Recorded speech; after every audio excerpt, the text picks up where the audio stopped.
Okay, here we go. Welcome, everyone.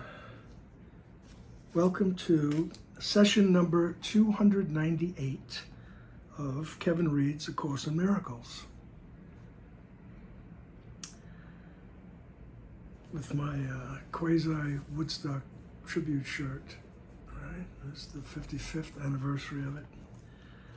This would be the third day of it, so it's the last day of the celebration of peace, love, and music. 1969, correct? So, here we are with the ending of the Song of Prayer. This is the last section. This is and it's also the last section in the third chapter called Healing. It's all about healing. This section, Roman numeral 4, is entitled The Holiness of Healing. At the end, this is the end of this pamphlet, the Song of Prayer. And at the end, it just grows more and more beautiful with the language and the concepts. And at the end, the last 3 or so paragraphs, it's as if Jesus switches the voice of the speaker, and it seems as if it's God talking to you, okay? And we'll just leave it at that. Okay, the holiness of healing. How holy are the healed? For in their sight their brothers share their healing and their love. Bringers of peace, the Holy Spirit's voice, through whom he speaks for God, whose voice he is. Such are God's healers.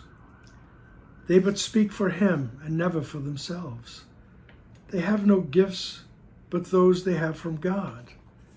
And these they share because they know that this is what he wills. They are not special. They are holy. They have chosen holiness and given up all separate dreams of special attributes through which they can bestow unequal gifts on those less fortunate. Their healing has restored their wholeness so they can forgive. And join the song of prayer, in which the healed sing of their union and their thanks to God. Okay. You can see how we're summarizing. All right. And he says, now he's talking about how holy are the healed. Now he's talking about at that moment when your split mind is healed. Right? In that moment when you no longer choose to believe that you are separated from your source. You no longer believe you're separated from God. You no longer believe that you're separated from the oneness. There is no separation. There is only the union with all that is. And he says, how holy are the healed? For in their sight, their brothers share their healing and their love. All right? So at that point, all your brothers, all your sisters, everything, everyone in the world reflects the innocence to you. You are aware of the innocence, no matter what the form is doing. All right, you are aware of the innocence that's past, that goes past that disguise that we have assumed while we're here in form. All right, because they share. All right. In their sight, their brothers and sisters share their healing and their love. And in that condition, you are a bringer of peace. All right? The Holy Spirit's voice, through whom he speaks for God, whose voice he is, such are God's healers. Right? So you become the channel, you become the voice for God. You become the manifestation of the Holy Spirit. This is what Jesus was, right? In our history, in the history of our experience here. This is what Jesus was. Right? He fully realized his connection to his Father. I and the Father are one. I mean, one of the reasons why they decided to kill him. I'll have none of that talk over here.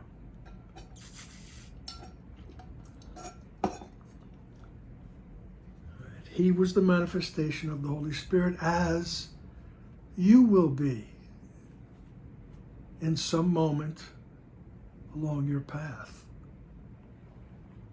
Right.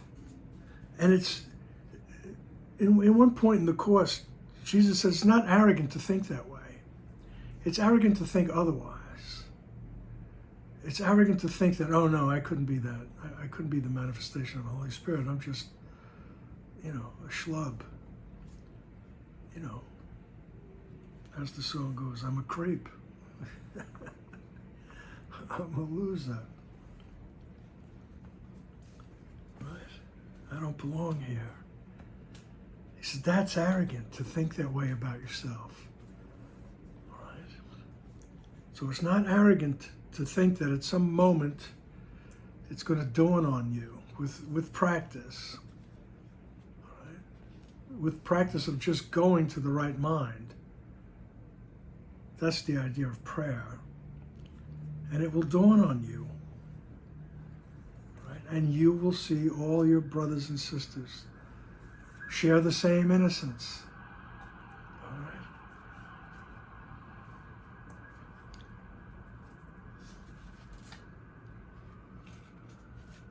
They but speak for him, never for themselves. All right? They have no gifts but those they have from God.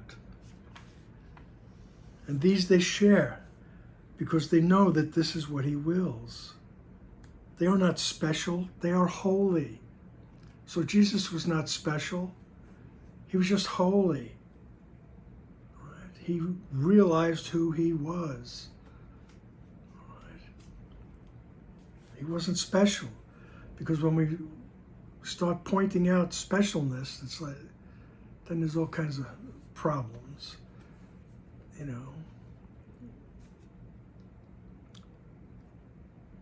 You think you're better than me?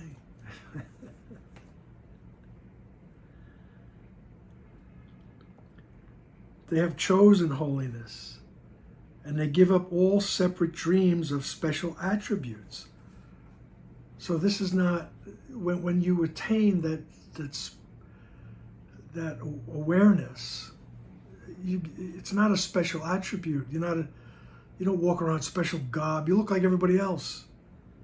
It's just that you are holy. You now see the innocence reflected all around you. And you're sure of it because you are connected to your source. Right? They've given up all separate dreams of special attributes through which they can bestow unequal gifts on those less fortunate. You don't look at people that way. Oh, they need my forgiveness. Right? They need my prayers.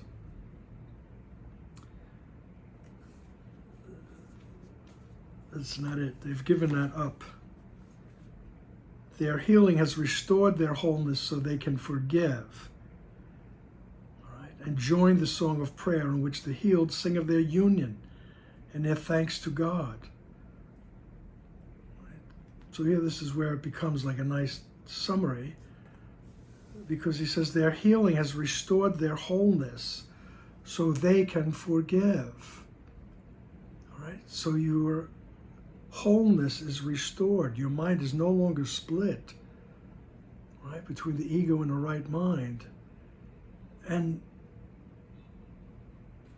you can forgive, which means it just comes through you, right? that vision of Christ comes through you. You see the innocence. There is no condemnation.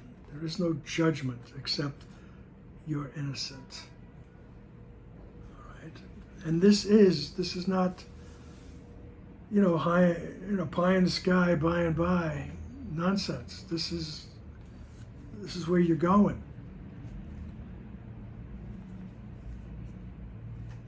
Take me with you. Their healing has restored their wholeness so they can forgive. And join the song of prayer in which the healed sing of their union and their thanks to God. So the healed, they can see the innocence and they can join in that song of prayer. It's just that silent awareness, right? And their gratitude for the release from guilt. They sing of their union and their thanks to God. Paragraph 2. As witness to forgiveness, aid to prayer, and the effect of mercy truly taught, healing is a blessing. And the world responds in quickened chorus through the voice of prayer.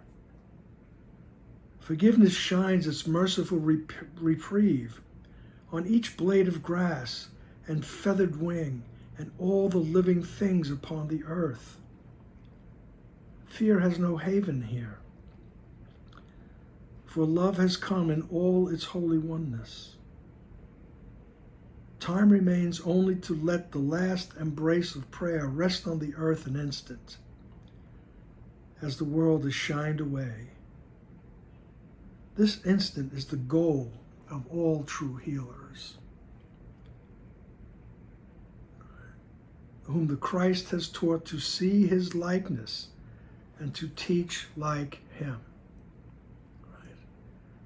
So this holy instant, this instant of the real world, as we say, right, where time remains only to let the last embrace of prayer rest on the earth an instant. So all is quiet, all is innocence. It's resting on the earth an instant, right, as the world is shined away. Right. This instant is the goal of all true healers, whom Christ has taught to see his likeness and to teach like him. All right, remember, teaching is demonstrating that you and the Father are one, that we and the Father are one. Right? And the Christ in us, in our mind, has taught us to see the Christ all around us and to demonstrate that. Paragraph 3, think what it means to help the Christ to heal. Can anything be holier than this? God thanks his healers, for he knows the cause of healing is himself. His love, his Son, restored as his completion, and returned to share with him creation's holy joy. Do not ask partial healing, nor accept an idol for remembrance of him whose love has never changed and never will. You are as dear to him as is the whole of his creation,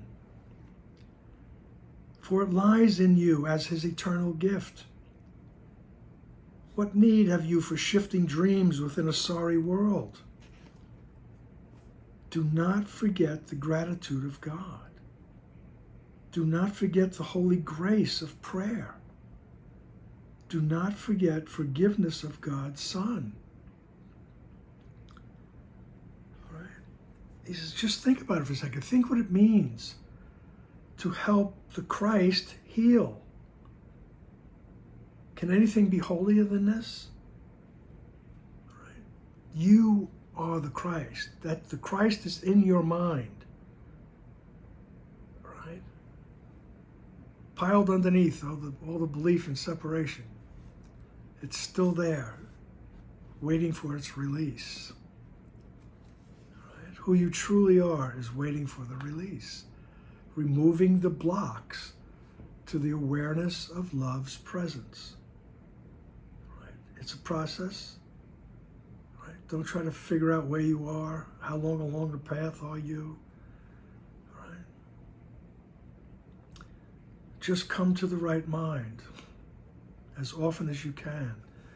As the text says, come with holy, empty hands unto your God. Right? That part of the text says, forget this world. Right? Just put it down for a few seconds. You can always take it back if you want. Forget this world. Forget this course. All right? Don't try to intellectualize things. And come with holy, empty hands unto your God. You might say arms, but it might be hands too. And then he says, think what it means to do that, to help the Christ heal. Can anything be holier than this?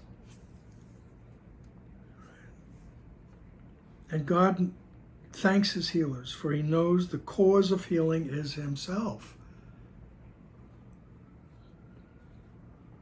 God thanks you because you realize your connection to him or her or it.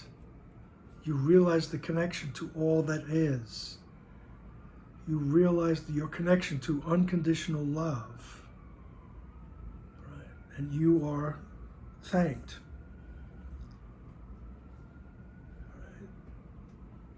So he says, don't ask for partial healing. Don't look, don't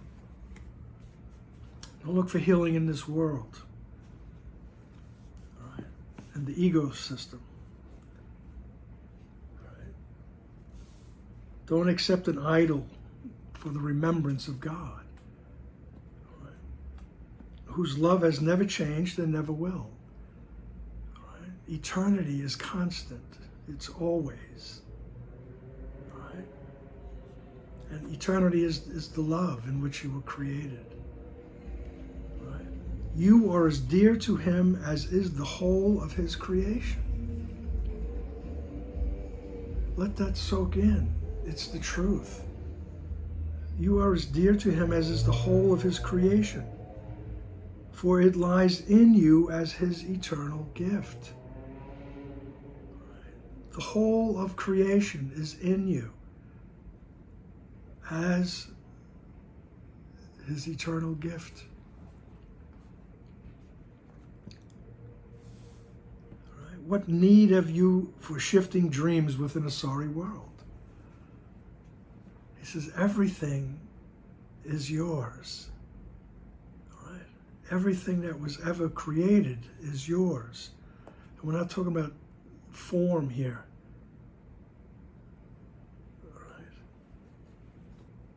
You are as dear to him as is the whole of creation, for it lies in you as his eternal gift. What need have you for shifting dreams within a sorry world? All right? So do not forget the gratitude of God. Don't forget the holy grace of prayer, just that taking that time to commune. Do not forget forgiveness of God's Son. Right? That as we go along our path, we have that desire to see everyone correctly, to see past the disguises that people have taken on. No, I'm not the Son of God. I am this evil turkey here. All right? He says, put that down. Don't forget forgiveness of God's Son. And then he reminds us in paragraph 4, you first forgive, then pray, and you are healed. Your prayer has risen up and called to God, who hears and answers. You have understood that you forgive and pray, but for yourself. And in this understanding, you are healed. In prayer, you have united with your source and understood that you have never left. This level cannot be attained until there is no hatred in your heart and no desire to attack the Son of God. Right? That's why he says you first forgive. Right? We have to get to the point where we no longer want to attack any part of the sonship. Right? There's no hatred in the heart. There's no resentment. Right? And if there is, don't kick yourself in the butt. Just deal with it. Just if you want. If not, hang on to it. Doesn't make you bad. Just doesn't make you happy. That's all. Notice that. I hold on to my grievances, and every now and then I think about them, and I'm not happy. I'm in an agitated state, to say the least. Right? And I'm Aries, so my agitation can take off at any minute now.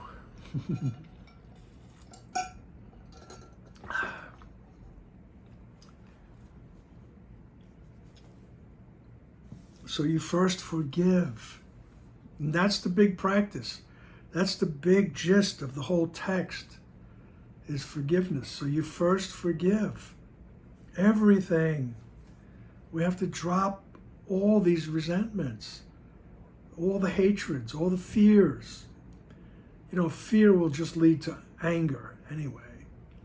Because your ego mind tells you if you get angry, you're stronger and you're protected against whatever is scaring you. Once again, like the little chihuahua, right? Everything scares the chihuahua, so he's always barking. I know how he feels. Right? So first you forgive, and then you pray, you commune with the oneness.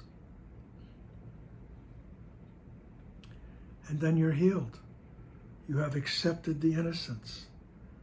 There is no more split mind. There is no more ego. There is no more ego world. It gets shined away. Your prayer has risen up and called to God, who hears and answers. Right? Because you have understood that you forgive and pray, but for yourself.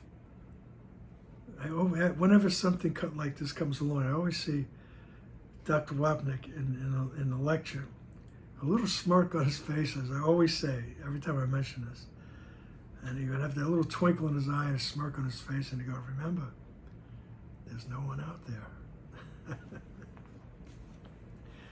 Because there's one mind and there's one giant projection. At one point, Dr. Wapnick, who was a clinical psychologist, a PhD psychologist, he said, we're just like one big dissociative identity disorder, right? We've got all these split off parts, right? Waiting to integrate, right? And what makes the integration possible and faster is forgiveness. Being willing to see the innocence behind the disguise, the form, the body, the actions. And then you'll understand that you forgive and pray, but for yourself. You are that, as Gangaji would say. You are that. You are the offspring of the Father. And when you get to that point in your awareness, you realize that all these parts are you. All right?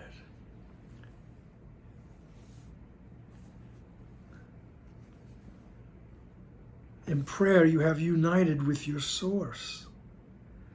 Well, he says, in this understanding, you are healed. You have united with your source and understood that you never left. Right? Right? The atonement principle, as we say.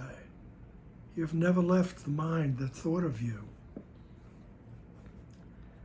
This level cannot be attained until there is no hatred in your heart and no desire to attack the Son of God.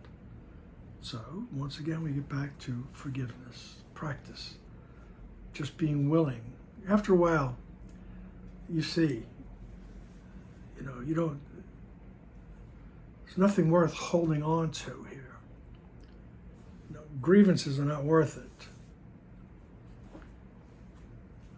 Because they automatically erase the peace of God.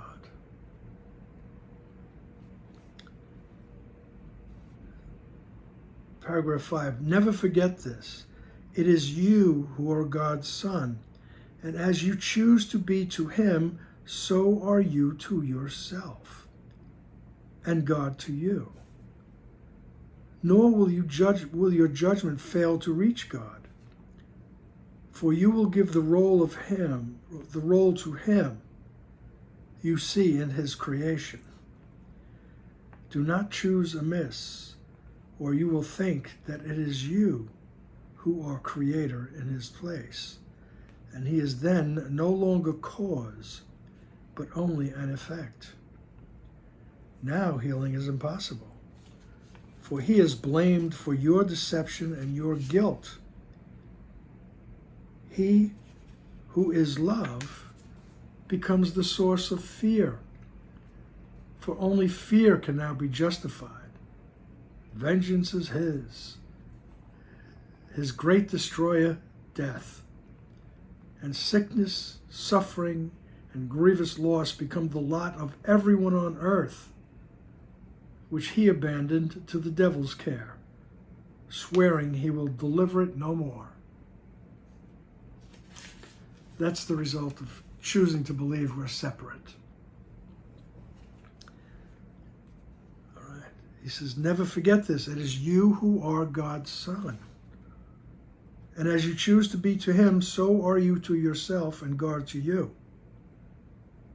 All right. So if I choose to be separate to God,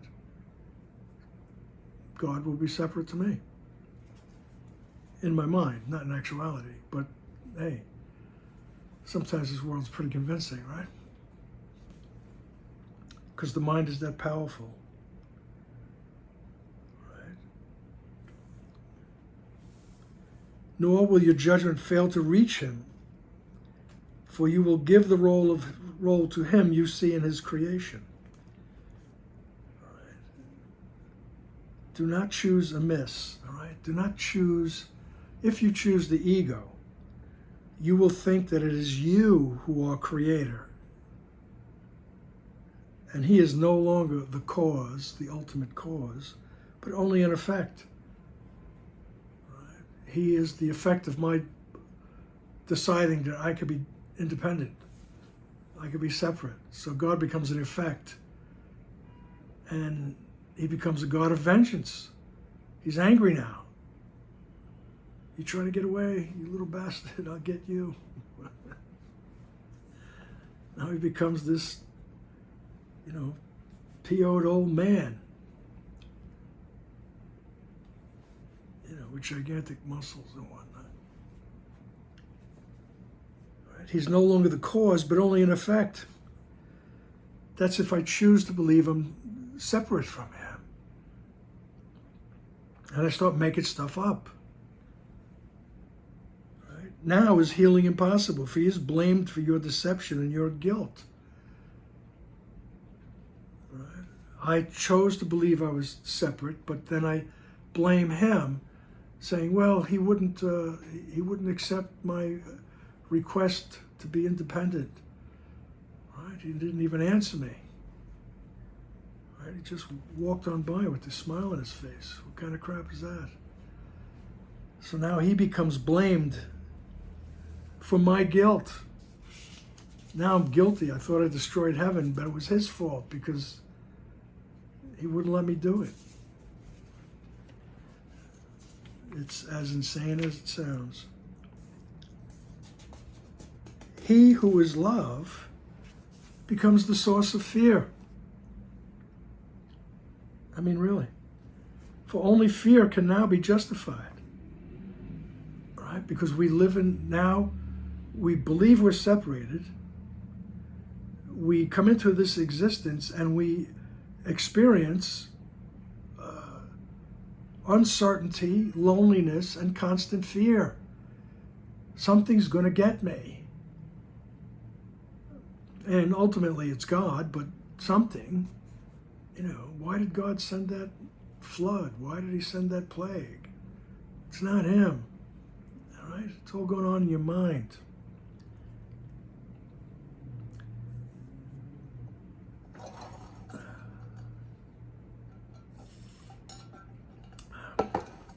My throat's a little dry. For only fear can now be justified. Vengeance is his.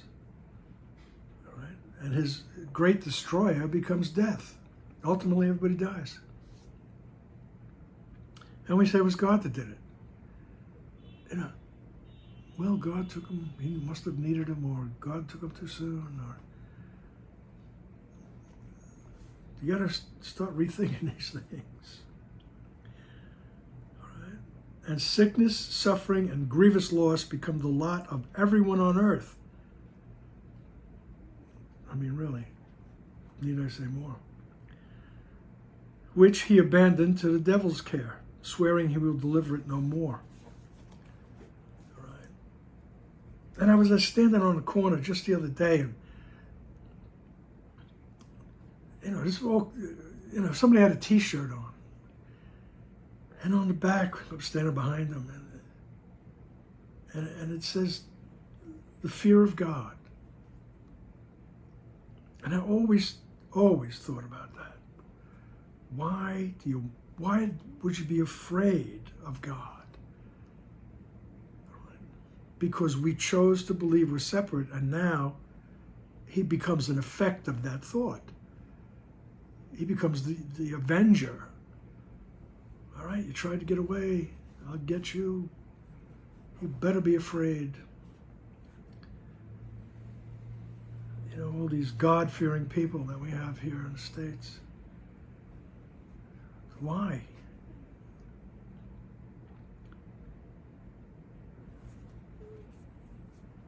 All right. Because that's the condition, that's the milieu we think we live in. All right? I mean, you could see it so clearly in the metaphor of the Garden of Eden. Right? You did something wrong, and now God is angry. And he tells you, you're going to suffer all the days of your life, you hump. Pardon my language. All right? God doesn't talk like that. All right, but this is how God might speak. Come unto me, my children, once again, without such twisted thoughts upon your hearts. You still are holy, with the holiness which fathered you in perfect sinlessness, and still surrounds you with the arms of peace. Dream now of healing, then arise and lay all dreaming down forever. You are he your Father loves, who never left his home, nor wandered in a savage world with feet that bleed and with a heavy heart made hard against the love that is the truth in you. Give all your dreams to Christ, and let him be your guide to healing, leading you in prayer beyond the sorry reaches of the world. He comes for me and speaks my word to you. I would recall my weary son to me from dreams of malice to the sweet embrace of everlasting love and perfect peace. My arms are open to the son I love. Who does not understand that he is healed, and that his prayers have never ceased to sing his joyful thanks in unison with all creation in the holiness of love. Be still an instant. Underneath the sounds of harsh and bitter striving and defeat, there is a voice that speaks to you of me. Hear this an instant, and you will be healed. Hear this an instant, and you have been saved. Help me to wake my children from the dream of retribution and a little life beset with fear that ends so soon it might as well have never been.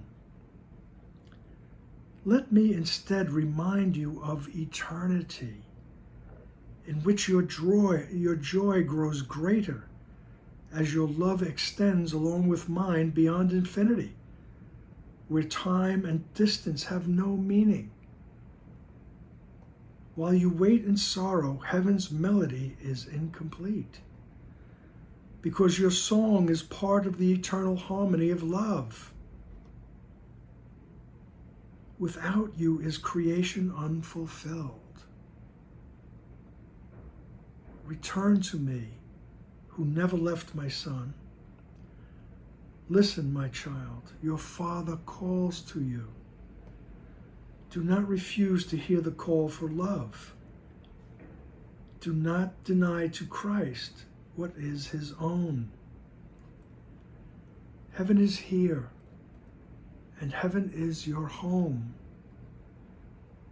Creation leans across the bars of time to lift the heavy burden from the world. Lift up your hearts to greet its advent. See the shadows fade away in gentleness. The thorns fall softly from the bleeding brow of him who is the Holy Son of God. How lovely are you, child of holiness.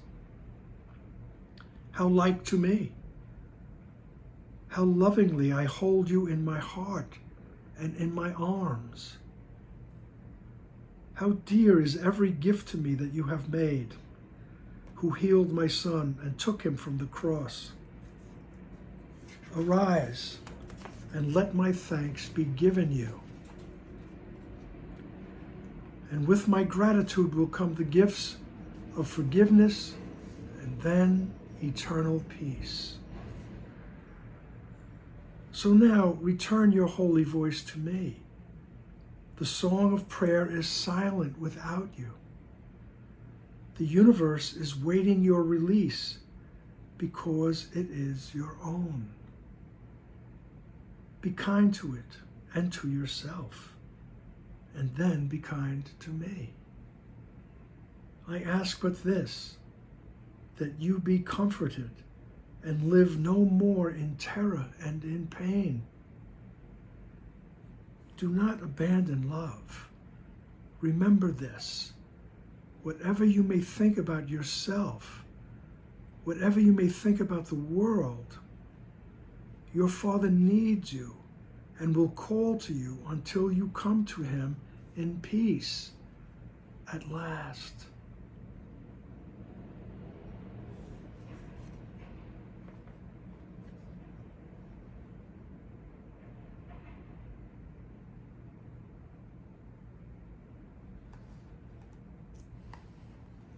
Thank you.